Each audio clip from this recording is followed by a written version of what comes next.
নজর থাকবে হলদিয়ার দিকে। জমা জলে নরক যন্ত্রণা। হলদিয়ার 14 নম্বর ওয়ার্ডে জলবন্দি শতাধিক পরিবার। হাঁটু জল ঠেলেই কাজে যেতে হচ্ছে সবাইকে। নিত্য জল যন্ত্রণায় হিমশিম দশা। জমা জলের চক্রবুহে গোটা ওয়ার্ড। পাশে পঞ্চায়েত এলাকাতেও কোথাও কোথাও হাঁটু জল। জলবন্দি শতাধিক পরিবার। 2 সপ্তাহ হতে চলল। পূর্ব মেদিনীপুরের হলদিয়ার বিভিন্ন এলাকায় জল দুর্ভোগ মিটল না। ক্যানেল কোনো রকম সংস্কার করেনি, ক্যানেলে পুরো ভরাট হয়ে আছে। এখনো পর্যন্ত এক হাঁটু করে বাড়িতে, বেশিরভাগ বাড়িতে নেই, কিছুজন ক্যাম্পে রয়েছে, বাড়িঘর কিছু ভেঙে গেছেন। এই বছর বর্ষায় জল যন্ত্রণার চেনা ছবি।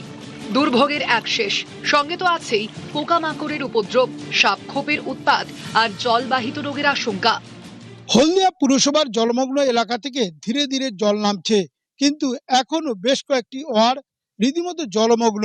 শুধু পুরো এলাকা নয়, একই সঙ্গে সুতাটা কিংবা চৈতন্যপুরের রামপুর এলাকা এবং ব্রজলাল চক সহ বিস্তীর্ণ অঞ্চল যে পঞ্চায়েত এলাকা, সেসব এলাকাতে কিন্তু এখনো জলমগ্ন অবস্থায় রয়েছে বেশ কিছু এলাকা।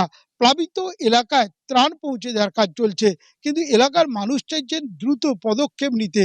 নিকাশি যে বেহাল অবস্থা, তার হাল ফিরিয়ে পরিস্থিতি স্বাভাবিক করার কিন্তু দাবি করছেন এলাকার মানুষজন।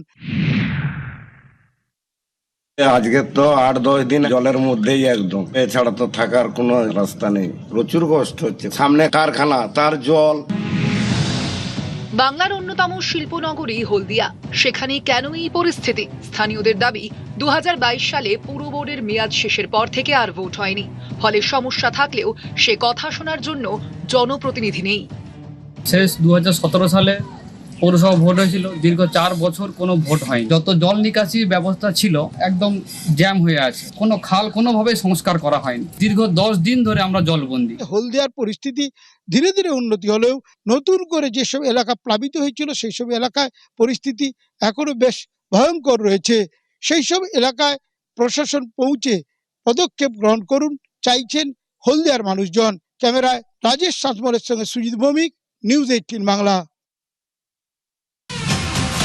মত পার্থক্য থাক, হাতাহাতি বাদ যাক, মতবিরোধ থাক, বিবাদ বাদ যাক, ক্যাম্পাসে তর্ক থাক, সংঘর্ষ বাদ যাক,